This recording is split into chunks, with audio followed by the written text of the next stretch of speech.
These are old photos of what's now some of the most valuable land in America, just 10 miles south of Oakland.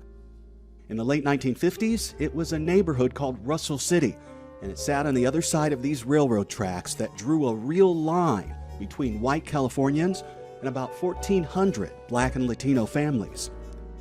We are here to fight, and we want our land back.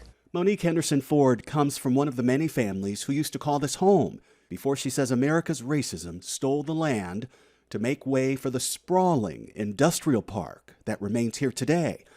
And whatever it takes, she wants the land returned.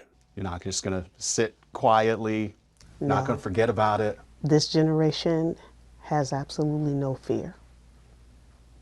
We want what's ours. It was one of those places where people of color at the time could own their own homes, highlighted on old maps like this one in red. Back then, it was regular business for mortgage brokers and real estate agents to keep these families away from the neighborhoods seen here in green.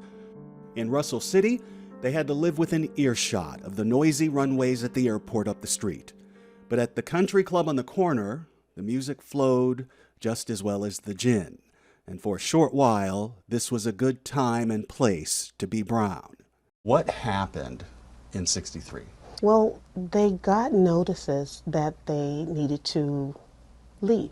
They started having these town meetings, telling them that they would be relocating them and they needed to leave and that they would be compensated for their land. When in fact, I think they paid them pennies on the dollar. My grandmother got a check for $2,200 for all of her land.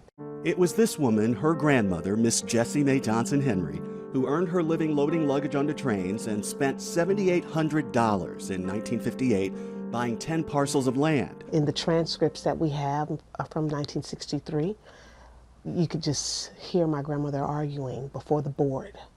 They were trying to condemn all the properties to give them that right to take over the property with the eminent domain. So my grandmother was arguing, and they just did not want to hear it. They wanted them gone. Your grandmother was fighting this? Oh, she was fighting it tooth and nail. Do you drive down there much? Not a lot. There's a tree my grandmother planted, and when I was out there taking pictures, the employees in the building were looking out the window like, what is she doing? And in my mind, I'm just saying, if only they knew. We went with her and her husband to see that tree. This was her front door. Still standing in front of what used to be her grandmother's house. Yeah, it's hard to take it all in. Because she kept telling you she wanted her land back. I want my land back, and we didn't understand what she meant. Yeah, and now you get it. But now we know. She and other families are working with Kevon Ward and a group called Where Is My Land? They use videos on social media to tell these stories. This black man's land was stolen and turned into the Business Administration Building at the University of Alabama, Huntsville. They're the ones who helped the Bruce family in Los Angeles, where last summer their county agreed to return this oceanfront property.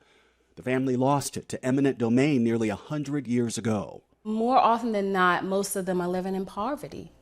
And so what reclaiming their land could mean is the opportunity for them to get out of poverty, the opportunity for them to just live. She says she was still heartbroken, though she understood when the family quickly sold the property back to the county for $20 million.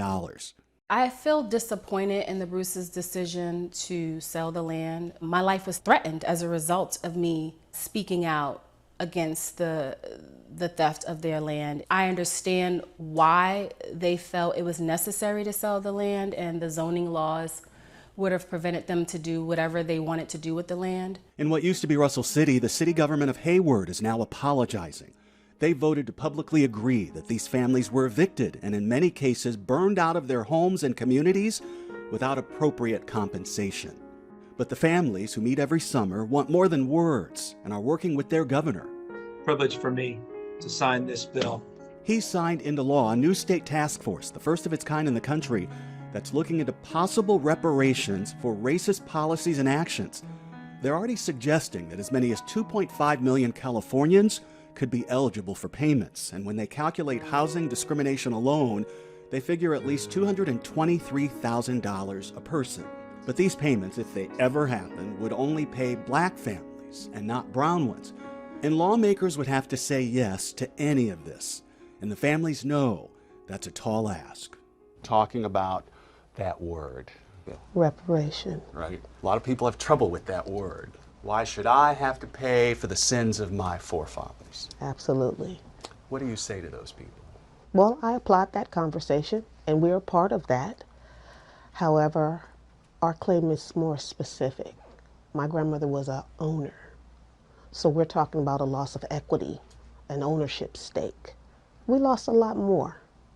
So we believe that the appropriate and responsible thing to do is first just give us back our land so that we can help our children create generational wealth.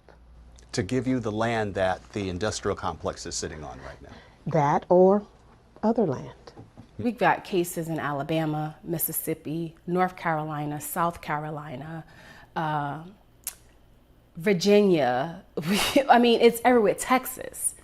It's across this country. It's an epidemic. And I think the healing and the repair should also be an epidemic. We want to be Comparable. something compensated. Multi-millions. Absolutely. Yeah. And it's waterfront. It's near the waterfront. Wow. It's waterfront. Yeah. That's what we say all the time. Wow. When we are hearing these apologies with just an apology. Now we know that apology is four different things. It's responsibility. It's being remorseful. It's reparation. She says she doesn't believe anyone can pay them enough to make her family whole, but she says it's never too late to try and right the wrong.